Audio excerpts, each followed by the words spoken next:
La casa solariega de los Quintana permanecía sumida en un pesado silencio aquella tarde de invierno, a pocas manzanas de la Catedral de Sevilla, mientras la campana mayor marcaba las nonas con un sonido profundo que atravesaba muros y conciencias.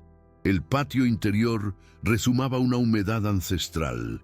Hileras de naranjos proyectaban sombras ásperas sobre el suelo de piedra y los altos ventanales, casi siempre cerrados, parecían vigilar los pasos de quienes pasaban.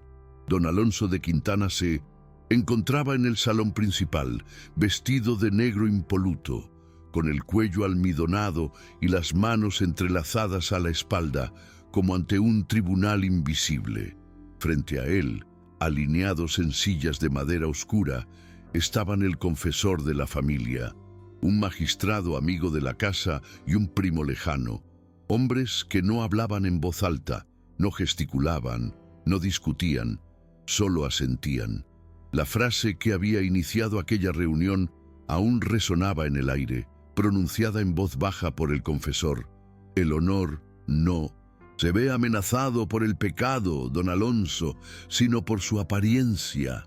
Al fondo, junto a la puerta entreabierta, Isabel Rojas permanecía inmóvil, con la mirada baja y las manos entrelazadas por delante, habiendo oído lo justo para comprender que su destino se estaba decidiendo sin que le dijeran una sola palabra. ¿Disfrutas de esta historia? Suscríbete al canal y cuéntanos desde cualquier lugar del mundo. Estás presente. Aquí también forma parte de este informe. Isabel llevaba un sencillo vestido de lana gris, impecablemente limpio, pero desgastado en los pliegues de la tela, señal de años de uso cuidadoso. Su cabello oscuro estaba cuidadosamente recogido bajo un modesto velo, y su rostro, sereno a primera vista, transmitía la tensión de quien ha aprendido a respirar con cautela. Sabía exactamente por qué estaba allí, incluso sin haber sido llamada a la mesa. Lo sabía desde el momento, 2 días antes, en que la habían visto conversando bajo el arco lateral de la catedral con Tomás Herrera, un joven escriba sin título, cuyo único pecado había sido dirigirse a ella con amabilidad en público. No hubo contacto, promesa ni confesión, solo la imperdonable falta de vigilancia. Ahora, en aquella casa que la había cobijado desde la adolescencia, Isabel sentía el peso de la vigilancia cerrándose sobre sus hombros como una capa mojada. Don Alonso no la miró. Mantenía la mirada fija en el crucifijo de madera tallada que colgaba del muro principal, como buscando allí una autorización silenciosa. Para él, ese momento no fue un juicio a Isabel, sino una prueba definitiva de su propia fidelidad al juramento que había hecho décadas atrás, al ver a una hermana lejana expuesta y destruida por los chismes públicos. El honor de la familia Quintana, intacto desde el reinado anterior, no podía, bajo ninguna circunstancia, ser cuestionado. El confesor carraspeó discretamente, recordando a todos que las murmuraciones ya habían llegado a la sacristía y que, cuando el clero se enterara, toda la ciudad pronto lo sabría. El magistrado comentó, casi como una advertencia fraternal, que la reputación es un edificio viejo. Basta una sola grieta para que se derrumbe ante los ojos del pueblo. Don Alonso asintió, sintiendo un nudo en el estómago, no por la duda, sino por la anticipación del precio. Sabía que Isabel dependía por completo de esa casa, sin dote, sin parientes influyentes, sin otro nombre que la protegiera. Sabía también que a ojos de la ciudad, la inocencia femenina no se prueba, solo se presume hasta el primer rumor. Cuando por fin se giró, se encontró con la mirada de Isabel, alzada por primera vez, firme, sin súplicas. No había allí desafío, solo una pregunta silenciosa: si la fe que él defendía con tanta vehemencia tendría cabida para su verdad. Don Alonso respiró hondo y con voz contenida pronunció la decisión que lo cambiaría todo.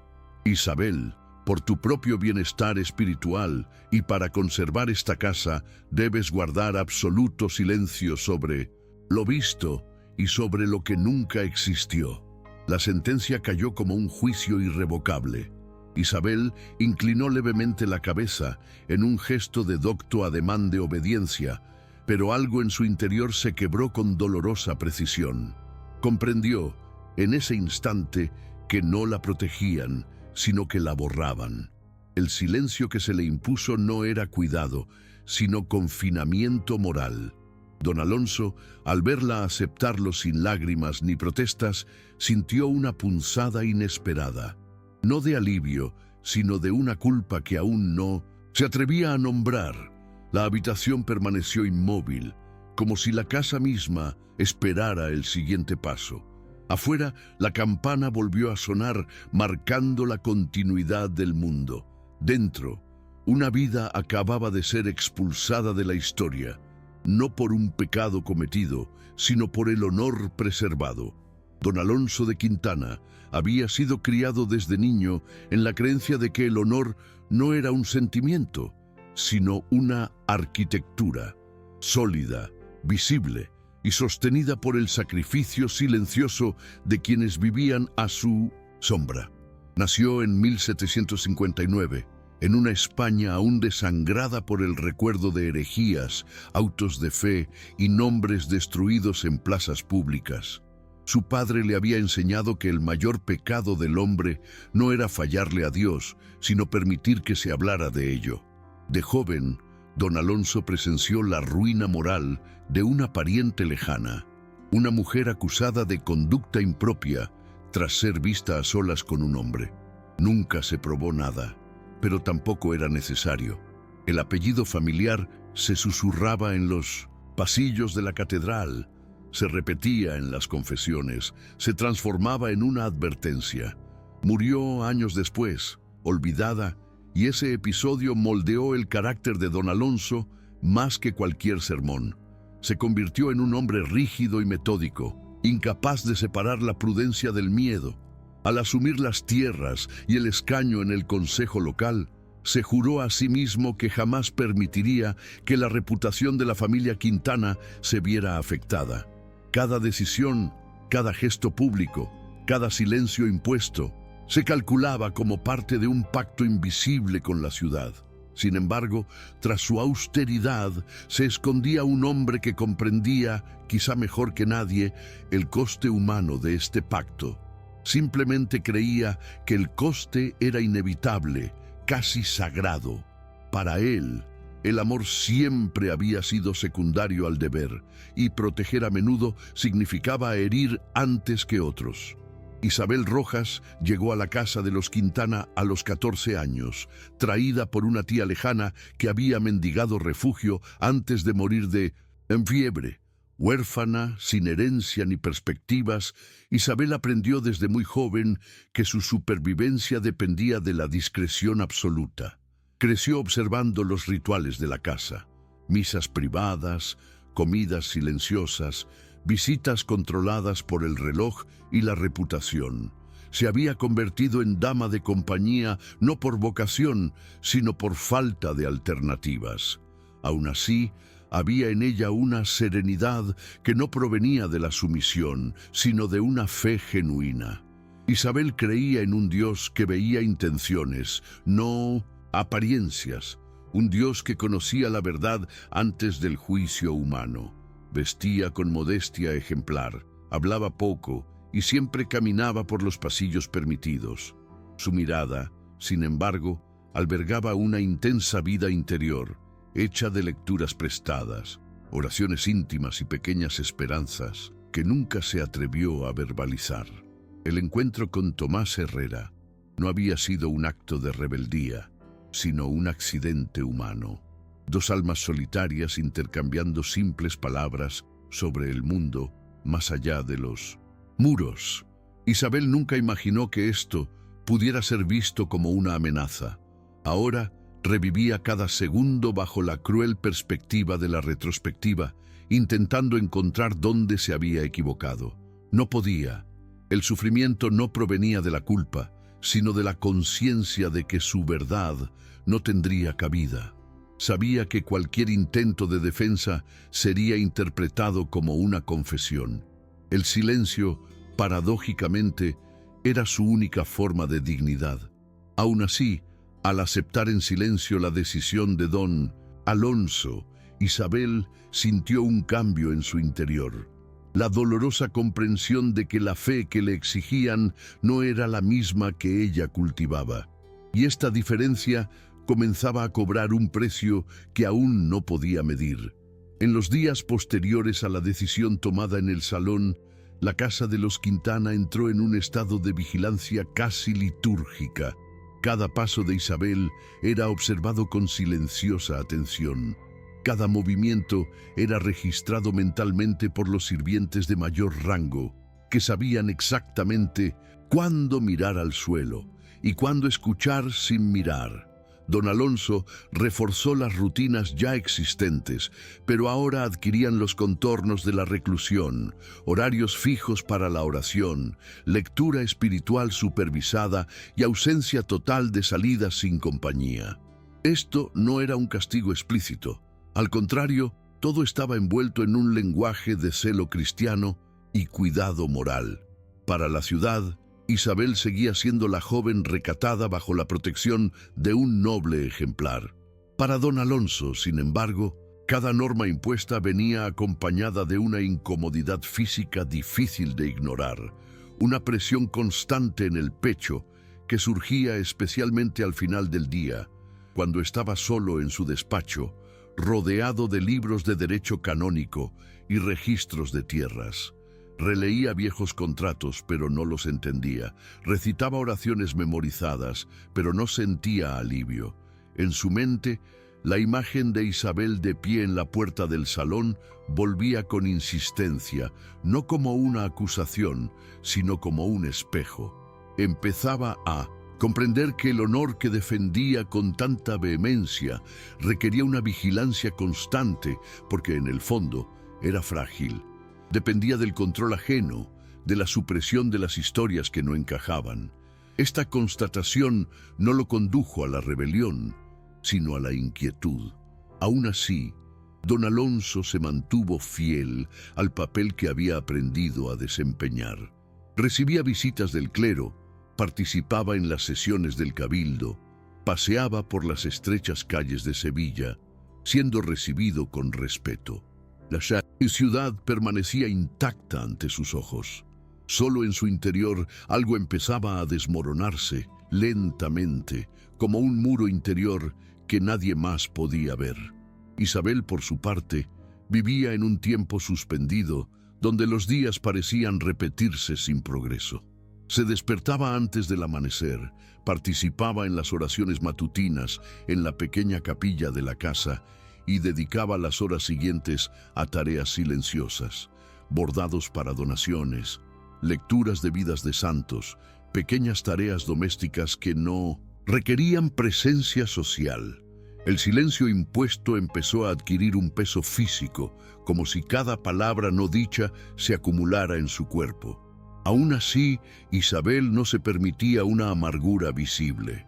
Su dolor estaba contenido, organizado internamente como había aprendido a hacer con todo en la vida. Por la noche, sola en su estrecha habitación, rezaba no para ser liberada, sino para comprender.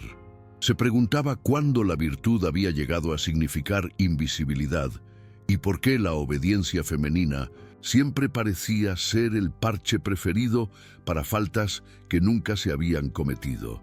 Recordaba a Tomás no como una promesa de romance, sino como un recuerdo de humanidad, alguien que la había tratado como persona completa, no como un riesgo. Este recuerdo, paradójicamente, se convirtió en su ancla y su herida. Isabel empezaba a comprender que no pagaba por un acto, sino por una posibilidad. La posibilidad de ser vista, deseada, reconocida. Y eso, en ese mundo, era intolerable. Aún así, mantenía su postura erguida, su mirada serena, su fe intacta, aunque ahora estuviera plagada de preguntas que nadie jamás respondería. El amor que creía que no era pecado comenzaba a revelarse no como salvación, sino como una cruel revelación. Dios podría comprenderla, pero los hombres jamás le permitirían decirlo en voz alta. La tensión entre don Alonso e Isabel empezó a manifestarse no en enfrentamientos directos, sino en ausencias cuidadosamente escenificadas. Evitaba encontrarse con ella a solas, como si temiera que cualquier proximidad pudiera ser interpretada por él mismo como debilidad moral. Cuando se cruzaban en los pasillos, don Alonso mantenía la frente en alto, le ofrecía un saludo breve y cortés y seguía su camino. Isabel respondía con la misma cortesía, pero en su interior sentía la extrañeza de ser tratada como algo ya cerrado, un asunto resuelto antes siquiera de formularse. Esta distancia artificial, construida con disciplina, se convirtió en una nueva forma de violencia silenciosa. Don Alonso justificaba cada gesto como necesario, repitiéndose que el tiempo borraría los rumores y devolvería la estabilidad a la casa. Sin embargo, por la noche, al quitarse los guantes y el grueso abrigo, el silencio de la habitación se volvía opresivo.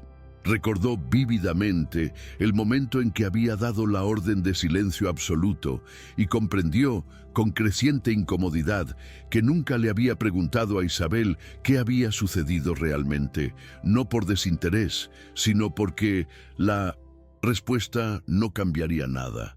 La verdad era irrelevante ante la necesidad de preservar su nombre. Esta constatación, que antes le había parecido un signo de madurez moral, empezaba a adquirir matices más oscuros. Don Alonso no era cruel, pero había sido moldeado para creer que el sufrimiento individual era aceptable cuando contribuía a la estabilidad colectiva. Aún así, algo en la forma en que Isabel había aceptado la decisión, sin lágrimas ni protestas, erosionó esta certeza. No había allí culpa, resignada, sino lucidez. Y su lucidez transformó su decisión en algo más serio que el simple deber. Por primera vez, don Alonso empezó a sospechar que había confundido el honor con el miedo, y que este miedo regía sus decisiones más de lo que jamás había estado dispuesto a admitir. Isabel, por su parte, inició un proceso interno de despedida incluso antes de cualquier anuncio formal. Empezó a organizar sus escasas pertenencias, doblando ropa sencilla, ordenando libros devocionales, como preparándose no solo para un viaje, sino para el abandono definitivo de una versión de sí misma. Cada objeto cargaba un recuerdo silencioso de la vida que ya no viviría, los pasillos que ya no recorrería, las ventanas desde las que observaba las procesiones, el lejano sonido de la catedral marcando el tiempo de una existencia suspendida. Comprendió, con dolorosa claridad, que su permanencia allí se había vuelto incompatible con la narrativa de pureza que la casa debía mantener. Aún así, se negó a interpretarlo como un castigo divino. En sus oraciones nocturnas, Isabel no pedía justicia humana, solo pedía fuerza para no permitir que el silencio borrara su identidad. Había en ella una decisión silenciosa de preservar, al menos internamente, la verdad de quién había sido y de lo que había sentido. El amor que había experimentado, breve, incompleto, nunca consumado, ahora le parecía no una promesa frustrada, sino la confirmación de que aún era capaz de sentir y ser vista como alguien digno de afecto. Esta conciencia agudizó el dolor, pero también lo hizo más completo. Isabel comprendió que su obediencia no era una sumisión ciega, sino una elección trágica: aceptar la separación para no destruir la única protección que siempre había tenido. Sabía que si hablaba, la casa sobreviviría, pero ella sería aplastada públicamente. El silencio, por lo tanto, era la única manera de permanecer íntegra, aunque invisible. Y en esta madura comprensión, Isabel dejó de ser simplemente la vulnerable protegida y se convirtió, paradójicamente, en el personaje más lúcido de ese sistema, la que veía con claridad el verdadero precio del honor defendido sin compasión. La decisión se formalizó unos días después, envuelta en un lenguaje cuidadosamente escogido. Don Alonso citó a Isabel a su despacho una fría mañana, cuando la luz se filtraba oblicuamente por los altos ventanales, proyectando largas sombras en el suelo. Sobre el escritorio no había documentos legales, solo una Biblia abierta y una carta sellada con el sello de la casa. Habló con tono comedido, casi pastoral, explicando que, tras reflexión y guía espiritual, había llegado a la conclusión de que lo mejor para el alma de Isabel y para la tranquilidad de la casa sería un período de retiro en un convento lejano a las afueras de Córdoba. Utilizó palabras como protección, discernimiento y gracia divina, evitando mencionar directamente los rumores. Isabel escuchaba en silencio, con las manos entrelazadas en el regazo y la mirada fija en un punto neutral de la pared. Cuando don Alonso terminó, esperó una reacción que no llegó. Ella simplemente inclinó la cabeza y respondió, en voz baja y firme, que aceptaría la decisión. La ausencia de súplicas o revueltas le causó una incomodidad inesperada. Esa aceptación consciente le quitó la ilusión de estar salvando a alguien contra su voluntad. Por primera vez, don Alonso comprendió que no se trataba de un acto de protección unilateral, sino de una elección impuesta bajo chantaje moral.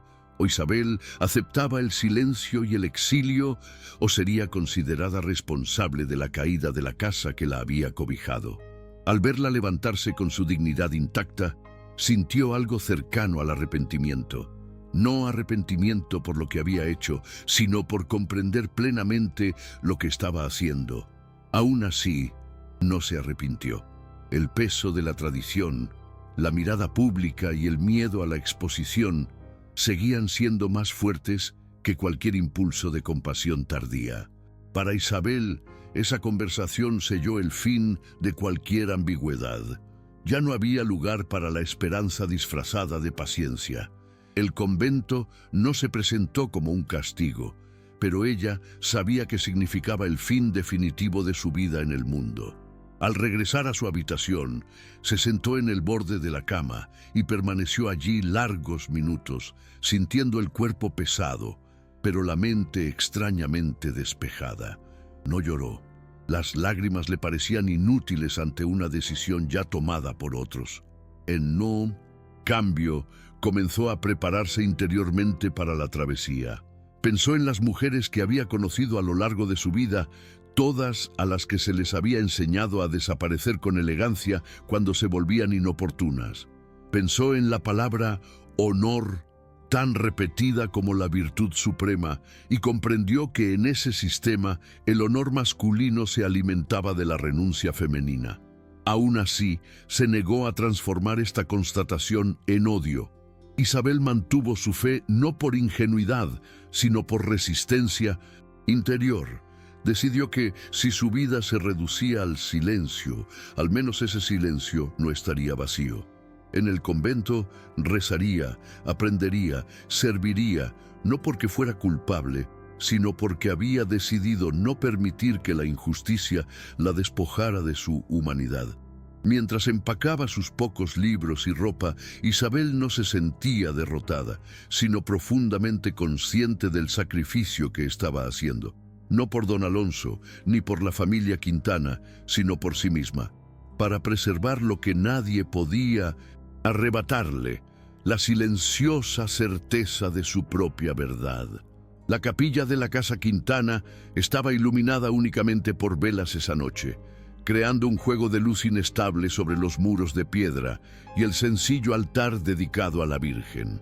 El olor a cera derretida se mezclaba con el incienso fresco, haciendo que el aire fuera denso, casi difícil de respirar. Don Alonso permanecía de pie ante el altar, con las manos apoyadas en el respaldo del banco, la cabeza ligeramente inclinada, como buscando una absolución anticipada. Isabel entró en silencio.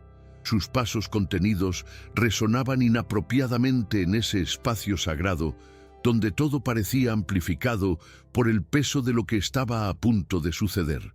Se arrodilló a pocos metros de él, manteniendo una postura erguida con la mirada serena, aunque los músculos de su rostro delataban una profunda tensión. Don Alonso se giró lentamente, observándola como quien contempla algo a punto de perderse para siempre, aún sabiendo que él fue quien decidió la pérdida. No hubo largos preámbulos. Habló en voz baja y controlada, diciendo que al amanecer del día siguiente, Isabel partiría hacia el convento de Santa Clara de la Encarnación, a más de 150 kilómetros de distancia, un lugar respetado y austero donde podía dedicarse por completo a la fe y la reflexión. De nuevo, empleó palabras cautelosas, evitando mencionar directamente el verdadero motivo. Isabel le escuchó hasta el final sin interrumpir. Al terminar, se hizo un silencio prolongado, roto solo por el crepitar de las velas. Entonces habló, por primera vez desde el comienzo de toda aquella crisis, con una claridad devastadora. Dijo que comprendía la decisión, que no guardaba rencor y que rezaría para que el honor de la casa permaneciera intacto. Luego añadió algo que don Alonso no esperaba. Afirmó que aceptaba no por sumisión, sino porque comprendía que su presencia allí se había convertido en un riesgo para una estructura que no toleraba verdades silenciosas. Esas palabras impactaron a don Alonso con una fuerza inesperada. Por primera vez vio claramente que no estaba guiando a Isabel hacia la salvación, sino hacia el olvido. Aún así, permaneció inmóvil. La decisión ya estaba tomada, y ceder significaría exponer todo lo que más temía. El clímax no llegó en forma de gritos ni lágrimas, sino en la lúcida aceptación de Isabel, que hizo irreversible su acto. Don Alonso intentó responder, pero ninguna frase le pareció suficiente. Comprendió, con una claridad tardía y dolorosa, que había confundido honor con control y deber con miedo. Vio ante sí no a una mujer en error, sino a un ser inocente sacrificado para mantener una apariencia pública. El silencio que siguió fue absoluto, pesado como una condena sin palabras. Isabel se levantó lentamente, hizo una breve reverencia y se dirigió a la salida de la capilla. Antes de cruzar la puerta, se detuvo un momento y se volvió hacia él, no para acusarlo, sino para decirle que esperaba que algún día comprendiera que ninguna virtud puede existir cuando exige la destrucción silenciosa de alguien. Entonces se fue, dejando a don Alonso solo ante el altar, sintiendo el peso de una culpa que jamás podría confesar en voz alta. Cayó de rodillas, sin buscar perdón, sino aplastado por la conciencia de haber defendido el honor ante todos y, al hacerlo, haber condenado una vida entera a la invisibilidad. En ese momento, la transformación interior se completó no como redención, sino como un reconocimiento irreversible del precio pagado. No había vuelta atrás, solo la amarga certeza de que algunas decisiones preservan el nombre, pero destruyen el alma. ¿Estás disfrutando esta historia? Deja Dale me gusta y suscríbete al canal. Ahora continuamos con el vídeo. Isabel partió antes del amanecer, acompañada de una doncella mayor y un cochero contratado, sin despedidas públicas ni bendiciones formales. La ciudad aún dormía cuando el carruaje cruzó las estrechas calles de Sevilla, pasando frente a la catedral, envuelta en una ligera niebla. El convento de Santa Clara de la Encarnación se reveló días después como un edificio austero, de altos muros y mínimas ventanas, donde el silencio era la regla y la disciplina la virtud suprema. Isabel fue recibida con cortesía y respeto, como alguien cuya presencia debía ser asimilada sin cuestionamientos. Se adaptó rápidamente a las rígidas rutinas, las largas oraciones, el trabajo silencioso. Se convirtió en un ejemplo de obediencia, no por el silencio interior, sino por una trágica comprensión del mundo que la había empujado hasta allí. Su fe permaneció intacta, pero ahora impregnada de una lucidez madura. Dios no le había exigido silencio, los hombres sí. Con el paso de los meses, Isabel se hizo conocida por su constante serenidad, su capacidad de escuchar sin juzgar y la discreta fortaleza que transmitía a las demás mujeres allí reunidas por motivos similares. Sin embargo, su vida quedó definitivamente privada de opciones. No había futuro que construir, solo días que cumplir con dignidad. El honor de la Casa Quintana se había preservado, pero a costa de una existencia entera confinada al sagrado anonimato. Don Alonso se mantuvo firme en su postura pública.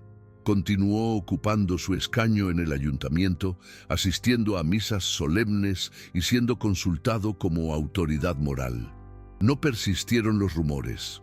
La ciudad olvidó a Isabel con la misma facilidad con la que la había condenado en silencio. El apellido Quintana permaneció limpio, intacto, respetado. Sin embargo, dentro de la casa solariega algo había cambiado irreversiblemente. Don Alonso comenzó a evitar la capilla durante los momentos de oración colectiva, prefiriendo rezar en solitario, siempre inquieto. Dormía mal, despertándose con frecuencia durante la noche, atormentado no por imágenes de escándalo, sino por la mirada serena de Isabel en el momento de la aceptación final.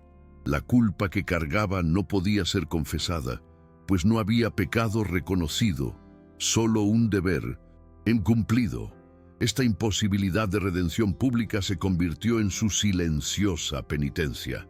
Ahora comprendía que defender el honor sin compasión produce una violencia que no deja marcas visibles, sino que corroe lentamente a quien la practica. Aún así, no se atrevió a cuestionar el sistema que lo sustentaba. Su sufrimiento debía permanecer tan invisible como el de Isabel, como parte del mismo pacto de silencio que mantenía intacto el orden social. La historia no produjo mártires ni villanos declarados. Produjo continuidad.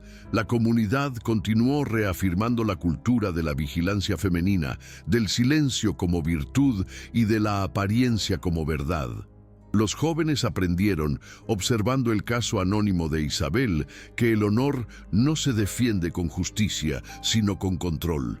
El impacto fue estructural, aunque invisible. Otra vida más apartada de la sociedad para asegurar que nada fuera cuestionado. La nueva filosofía que se impuso no necesitó ser pronunciada en voz alta.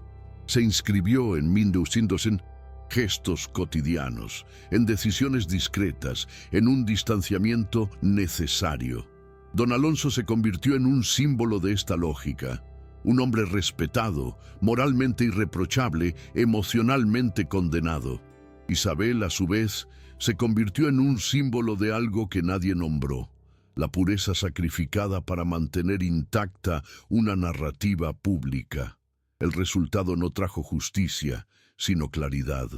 El honor, cuando se defiende por encima de la verdad y la compasión, deja de ser una virtud y se convierte en un instrumento de condena silenciosa.